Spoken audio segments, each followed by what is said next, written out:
Today has been an absolutely massive day when it comes to Arsenal news. We've had player injuries, we've had a press conference, we've had a player who might be leaving and a player who might be arriving. It's been absolutely huge, and we're going to discuss it all on this episode of the Arsenal Roundup.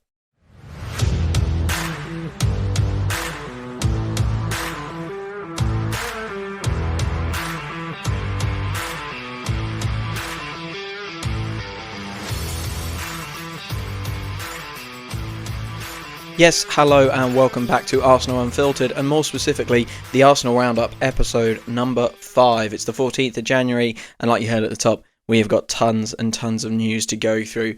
When you're planning a news show podcast, days like today are what you dream of. I had fully planned on just covering the press conference and everything that's come out there, which we will obviously still cover, but we had 3 breaking stories today. One, which I think we probably predicted, 2, that are a little bit more left field. We are going to get into all of them, but we are going to start with Gabriel Jesus, the first story of the day, and his very unfortunate injury. Now, we saw him leave the pitch on a stretcher and clearly in a lot of pain the other night. So I don't know how surprising this one is, but there was definitely some hope, I guess. Definitely some hope that we might have, a bit of luck. We've not had much luck this year.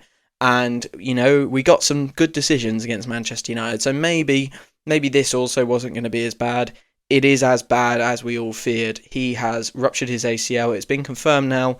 It was rumoured this morning. Mikel was questioned about it in his press conference. And, it's now been confirmed this afternoon. He sort of dodged the question, Mikel Arteta. Just going to read the statement. Further to being substituted during our match with Manchester United on Sunday, Gabriel Jesus has received extensive assessments, scans and specialist reviews which have confirmed that he sustained an injury to the anterior cruciate ligament in his left knee. Now, really important thing to note, and I think this is probably the vaguest of silver linings. I believe that the injury he had from the 2022 World Cup and he dealt with for a very long period of time was his right knee. Now, you can look at that 2 ways. You can say, okay, well, it's in his stronger knee, so maybe he'll recover from it. You might look at it and go, well, now he's got 2 bum knees rather than 1. So it's not good. It's not good news. I think before we talk about the squad depth issue that we will now have from this injury, we really need to talk about the player's point of view, because I feel for this guy absolutely massively. He had just kind of come back into form after the Crystal Palace game. He was asked a question about his fitness, and he said it was the first time that he had played and not felt cramp since the kind of World Cup 2022, since that big injury where he'd actually felt fit, like he could contribute to his maximum potential. And that was a really long time, 18 months basically, battling injuries, battling fitness concerns. And this guy has just got back to a point where I think he scored 6 in 7 or 6 in 6, something like that. And he started the game okay as well, actually. He looked like an option on the right. Could have been the solution whilst Nwaneri and Saka are out. And, a real shame for him. He had 2 incidents where he was holding his knee and things didn't look right. We've done this before, right? We did it with Timber. Timber had an injury and tried to play on and then sat down very quickly against Nottingham Forest. Jesus was on a bit longer. I've watched them back. I think that he's probably done it in the second incident where he's closing down Bruno Fernandes and trying to track back on him. It's a real shame for the guy, real shame for him, and God knows what he is thinking right now. God knows. He must feel so deflated to have finally got back to a position where he was competing for a starting place at Arsenal. And I think, he was quoted recently about that kind of saying of, at some point someone just told me to start being humble. And that's what he did. And that's helped him get back into the team and helped him kind of start scoring goals again, and something like this happens. It's terrible news for him. It is really terrible news for Arsenal Football Club, because right now we have 6 forwards on the books. 2 of them are out injured. Gabriel Jesus' injury is season-ending. Bukayo Saka's is not. To be honest, I worry that Gabriel Jesus is probably career-ending, at least with Arsenal. To have gone through so much and then to lose your fitness again to such a major injury that takes such a long time to recover from. That at this stage, we don't know the severity. There is no guarantee he's even back for pre-season at this point. It takes a very, very long time to recover. So there is no guarantee if it's a particularly bad one, if there's additional damage to the meniscus and stuff like that. He could be in real trouble.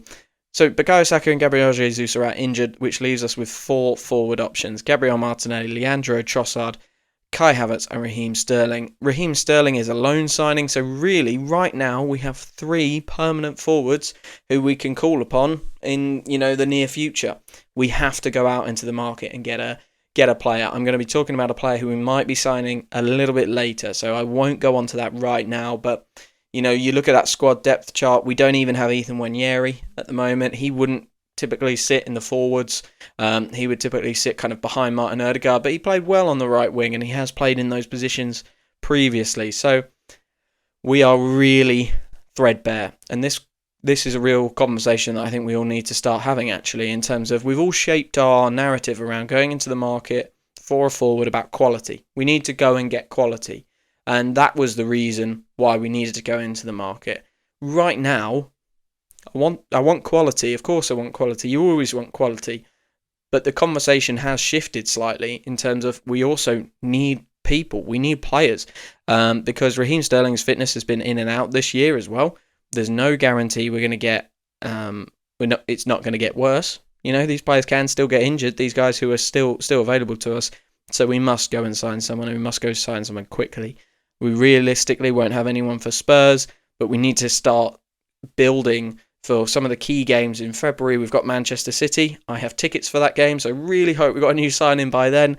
We've got them. We've got the second leg against Newcastle. We need to get these guys in for these games and at least give them a chance to get up to speed with the team. I'll close this bit just by saying I really hope Gabriel Jesus gets better soon, and that he's okay, because this must be completely mentally draining for him.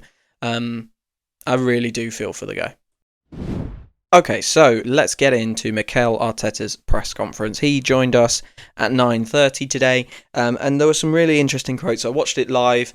I kind of summed it up in a couple of things. I want to talk about his injury updates, a couple of general points about the Spurs game and Kai Havertz, and some of the finishing problems that we've had, and then we're going to finish off with some of the quotes he had about making signings, and that word limitations. It came up again. But let's talk about fitness, and we've just left the Gabriel Jesus point. He was obviously questioned about him, and he dodged that question. I understand why now. He was waiting for that final scan, that final confirmation from the doctor, but there were other players that we're all concerned about. One, which is Ricardo Calafiori. I've heard so many people since the last week and how bad it was, kind of really questioning the summer business. And look, I really like Ricardo Calafiori. I think he's been brilliant for us when he's been available, but it's a very reasonable point to say he's not been available as much as we would like. And we are using Miles Lewis-Skelly a lot at the moment. It's a really interesting case. Key to note, Arteta mentioned that Calafiori does not have a long-term injury. It's not that serious, but he still wouldn't confirm any fitness, whether he was okay or ready to play against Tottenham, because he's, in his words, 24 hours are really important when you're playing every 3 days and you're not dealing with long-term hamstrings or ACLs and that sort of stuff. You're just dealing with small kind of muscle issues or little knocks and bumps and bruises. So, typical Arteta, really not giving too much away. He did give us some very clear information, however, on Jorginho and Jurrien Timber, which is good news. This is where the good news starts in this episode, which is great. Jorginho was just cramping. He did not come off. I think we were all looking and thinking, oh, that's a groin strain or something like that. Jurrien Timber, we thought it might have been a hamstring. It looks like those guys are fine. Arteta has said that they were exactly the same as each other. They were just cramping, couldn't finish the game, but they're okay. So some good news there on the injury front.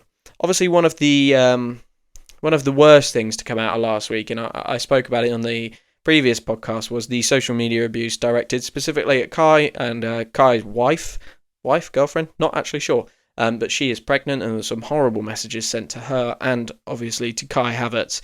And fair play to Sky Sports, I think it was Gary Cottrell, for asking the question and bringing it up and bringing it into the limelight. And fair play to Mikel Arteta for his response. He was very, very clear, as we all should be, that it's completely unacceptable to abuse players in this way.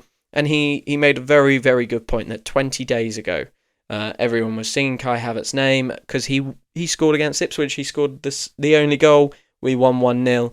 And he really, in his words, where is the perspective? Absolutely, guys. Kai Havertz had a terrible week last week. There is no doubt about it. It's some of the worst finishing I've seen in his Arsenal career, and some incredibly easy chances were missed. However, social media abuse is unacceptable in every single way, and Mikel Arteta was very, very clear on that, which is great. And I'm really happy to see him come out and take a stand like that, and hopefully Kai Havertz feels supported by those words. On Kai Havertz, there were questions about him and his finishing and how, he clearly had a tough week, not just the social media stuff.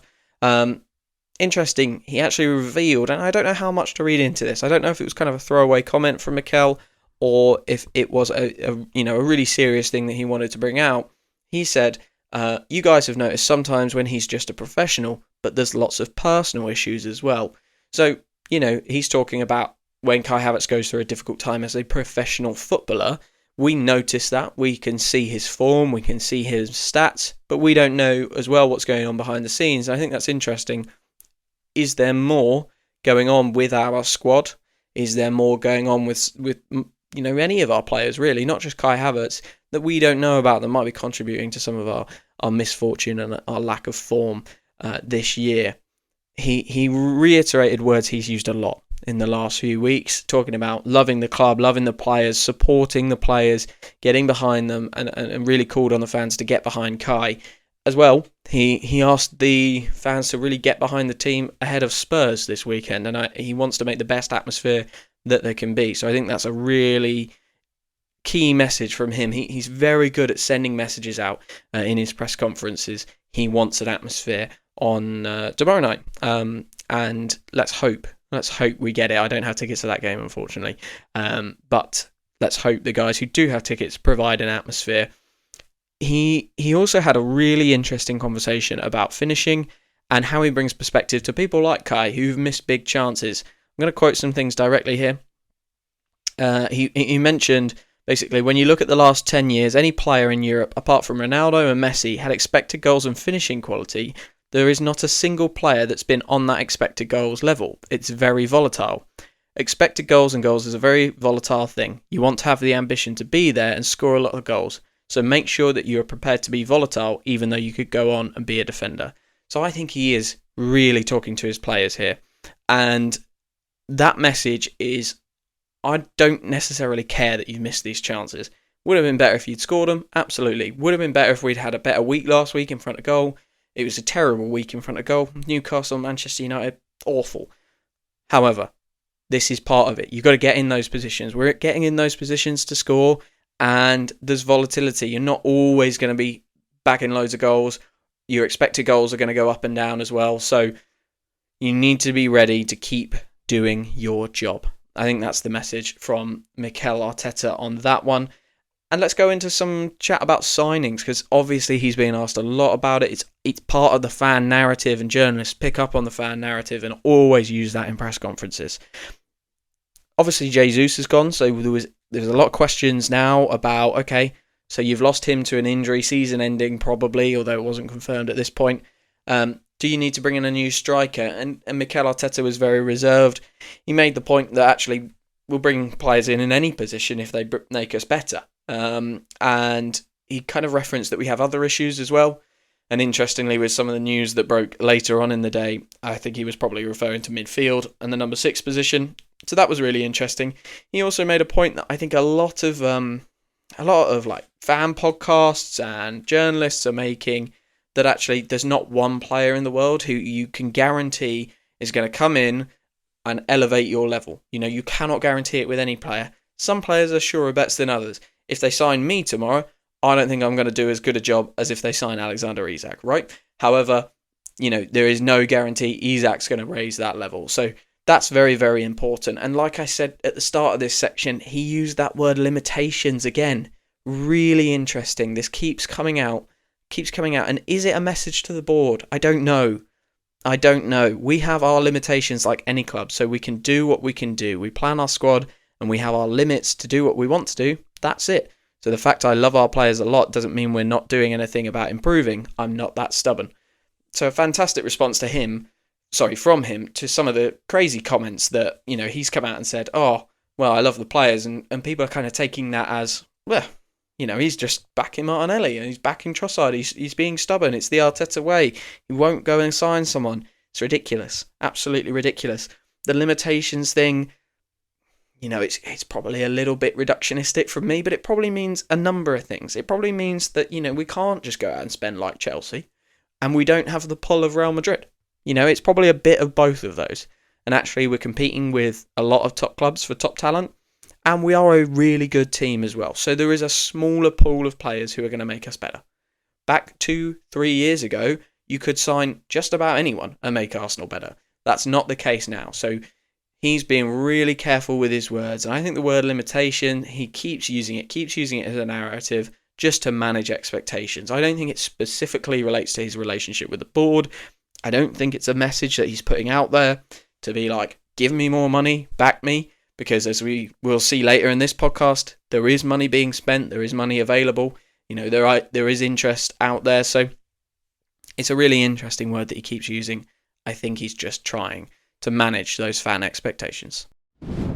Hello everyone, I'm just going to interrupt this episode super quick to say thank you so much for listening to Arsenal Unfiltered. Whether you've listened to episodes of the Arsenal Roundup, exactly like this one, or whether you've listened to match reviews, it all really helps, and it's really great to hear that people want to listen to my content. If you've enjoyed any of the episodes, whether it was a match review or the Arsenal Roundup like this one, please consider following and leaving a review. Either of those actions will be super helpful to tell me that you're enjoying the content, show me what you want to hear more of and what you want to hear less of, so that I can keep making content that really matches what you enjoy. It's a growing podcast, Arsenal Unfiltered. I'm trying to grow it, trying to move it forward, so anything you can do to help would really be appreciated. A follow or a 5-star review would be fantastic. Thank you for listening. And so immediately after Arteta's press conference, we had a couple of stories break within a couple of hours of each other. One relates to Alexander Zinchenko. Now, this is a really interesting one because this is talking about a January sale, or a potential January departure, I should say. The report comes from Sky Sports in Germany, and specifically Florian Plettenberg, who's at Plettigol, looks like that's on Twitter, and he's reporting that Dortmund are in for Zinchenko for a January loan with an obligation to buy of around £16 million or 20 million euros. And to be honest, I think that would be fantastic business from Arsenal. Apparently, Dortmund had shown some interest in the summer, but this is apparently coming back. This isn't confirmed, right? So we don't really know. No one in England seems to have picked this up. It's come out of Germany, but very interesting that we're hearing about departures as well as arrivals. And I wonder, is this about kind of funding some of this? Will Dortmund pay his wages and then give us 20 million euros? That would be a really good return, I think, on a player that we signed for, I think, about £30 million, maybe just over 35, to get 16 million back for him. A number of years down the line, after he's been exposed a couple of times for defensive frailties and stuff like that, he is a good player, but I think the pace of the Premier League has gone past him. Not that he's old, but just he dallies on the ball a little bit. And I think it's really interesting that Miles Lewis-Skelly has played so well, and now we're hearing a report about Zinchenko potentially going. Zinchenko has barely got off the bench. Really interesting that in the FA Cup game against Manchester United, Tierney came on, I think when Jorginho was cramping, instead of Zinchenko. So, we were out of midfield options on the bench, and he was looking to bring someone on to add some sort of attacking threat. Typically, that's been Zinchenko. Was this kind of deal, and this what's been talking about in the back of Arteta's mind, had it taken a big step forward in the days between, Newcastle and Manchester United or something like that, to the point where Arteta no longer wanted to put him on the pitch and wanted to use Tierney instead. It's really interesting, really, really interesting, and it feels like the first step to saying Ricardo Calafiori and Miles Lewis-Skelly are the future of that position. And as Arsenal fans, we've kind of looked at that left-back position for a long time and said we need to wrap that up. We need to wrap up the left 8. We need to wrap up the left-back. Have we done it? Are we there now? And are we kind of starting to move some of the dead wood? And remember, it won't just be the money in the summer for this deal. They might be looking at wage structures, how much they want to spend on a total wage bill. And if they can get him out in January, that might create space for money to be spent on the wages of another player, hopefully, potentially an attacker. So really interesting to see Arsenal doing business potentially on both sides of the coin this January. And finally, the last story I'm going to cover on this episode, the big story of the day. Arsenal might have completed the signing of Martin Zubimendi from Real Sociedad. Now, this is not for January. Let's get that out there. The reports are saying this is all about summer business. The first report that came out was from the Daily Mail, and there was a real strong sense that we were, the words were, we were extremely close. It was all but there to securing this deal and making sure it was, we were basically dotting the I's and crossing the T's on this deal. Now, since then, David Ornstein and The Athletic have come out with kind of slightly different words. They've come out with pursuing, and I think that's kind of where we're at. We're somewhere in the middle of those two, right? I don't think that we are just starting our interest. We were interested in this player a little while ago before Liverpool, and then Manchester City were interested in it as well. We obviously have that really strong link with Real Sociedad, Ødegaard, Marino, all that sort of, Tierney as well, of course, in recent times. So we've got a strong link there.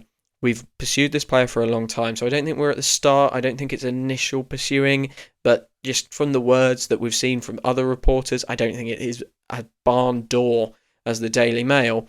But I think we can expect this to be a signing that, something very bad would have to go wrong if we don't get this guy over the line. He has a release clause. It's looking like £51 million to sign Martin Zubimendi. I will confess I've not watched much of him. Okay, so this is kind of, I'm having to look at some stats. I'm going to go watch some video on him later this evening and kind of learn more about this player that we're getting. But one thing I can tell you is that a lot of top clubs wanted him. A lot of top clubs wanted him, including our two biggest rivals, Manchester City and Liverpool. Now, Manchester City were very interested when Rodri did his ACL, and there were reports of they would go in for him this January. Their business has gone a very different direction. They're signing Omar Mamouche and a couple of young players, especially in defence as well. And Liverpool, they have kind of pivoted. They've pivoted on their pivot to Ryan Gravenberch because they could not get Zubimendi over the line this summer. And it did look for the life of it like he was going to go there. However, they couldn't get it over the line, and now it looks like we are again the front runners who, like I say, unless something really, really bad goes wrong, we are going to get this player in. Now, look, we all want an attacker right now, and that narrative has already started that why are we signing a defensive midfielder, or why are we doing business for a defensive midfielder? We need an attacker. And the thing I would say to any of you that think like that, yes, we need an attacker, but this business was probably started months and months and months ago, okay? Before the Bukayo Saka injury, before Gabriel Jesus went out, before we kind of struggled to score against Everton and we struggled to score against Fulham, and before we saw Liverpool streak off into the distance, okay? This work will have been being done for a very, very long period of time. So this is just, maybe it's been leaked to give us a little bit of positive feeling. Maybe they'd agreed this a long time ago, and actually someone somewhere at the club has said, you know what, we probably need to get this out there just so that people are feeling a little bit better about the club. And I've seen a lot of posts online that are quite cynical about that. I don't mind that at all. Like, why would you not want your club to share a good news story? Especially when you guys are down in the dumps. I think we've done it before with Arteta contract extensions and Saka contract extensions. I'm all for it. This is a club that is in tune with its fans, and this is a really important bit of our squad to build. Yes, we need attackers. We know that. We need not just bodies for the forward line. Sorry, not just quality for the forward line, but bodies as well. We need numbers. We need star power. Those two things need to be addressed, and hopefully they will be addressed. Hopefully in January, but if not, this summer as well, right? But we do have another hole in our squad, and that is in the number 6 position. It seems to become clearer and clearer that Declan Rice will be a number 8 at Arsenal. He will be asked to be an all-singing, all-dancing midfielder, and I actually think, fair enough. He is good enough to do that, and he is good enough to be a box-to-box guy. We thought he was going to be the 6, but it's looking like we're going to have Zubimendi in that role kind of moving forward. It's good because Jorginho and Partey are both out of contract this summer. They have 6 months left on their deal. Lots of reports about Jorginho to Brazil, and we've had previous links of Thomas Partey to Saudi in the past. So that's something, that might be rekindled as well. He might go there, but that's a part of our squad we needed to do something with, and it looks like there isn't too much progress on either of those guys getting a contract, and with this Zubimendi report, it feels like those guys will not get a contract, and Zubimendi will be our 6. It's really interesting when you compare Martin Zubimendi to Thomas Partey, who I think has had a good year this year, right? They are a similar profile, okay? So just having a look at some of those key stats that we want from our number 6. Thomas Partey, when he plays, he does a very good job of progressing the ball. This year, he has 5.96 progressive passes per 90. Martin Zubimendi, 6.76. So that's encouraging. If we lose Partey and we don't renew his contract, looks like we'll be replacing some of his passing with the Zubimendi signing. Also, Partey does offer a level of defensive assurance. We've not always been 100% certain of it. He has had 2.95 tackles per 90 this season. Martin Zubimendi, 2.65. So not quite as high, not bang on, but, still pretty good. Zubimendi is a touch-heavy player. Does a lot of work on the ball, okay? It feels like, just looking at his stats, and like I say, I haven't watched him much, but it feels like he makes his team tick. A lot of touches, not just in the defensive third, but in the midfield third. He doesn't get quite as many as Partey per 90 in the attacking third, but I think that's probably largely due to Arsenal are a very, very aggressive team when it comes to managing transitions. We manage them really, really high, and our 6 does that a lot. I wouldn't be surprised if Zubimendi came in and his attacking third numbers go up as well, because he is contributing to how we manage transitions and turnovers, and also contributing to our build-up play in the attacking third. So, listen, what do I think of this signing? I think it's really positive that we're getting something sorted, a big problem sorted, nice and early. I want to see an attacker, right? Absolutely I do. But I don't think that this signing is going to preclude any of that, because it feels like something that has been worked on for 18 to 24 months. It's been a long time coming. We've been working on it a long time, and I think we have just heard it today, more or less confirmed from a journalist, because the club have chosen to share a good news story with us, and all power to them. I like that. There are names being bandied about for the forward position. Randall Kolo Muani is the one that seems to keep coming up, but it looks like Juve or PSG might be one of his... Juve from PSG might be his destination.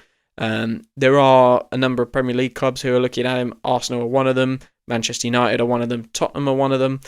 All teams that could do with something extra in their attacking line, if we're honest, although Tottenham should probably be looking further back on the pitch. I don't know too much about Randall Kolo Muani.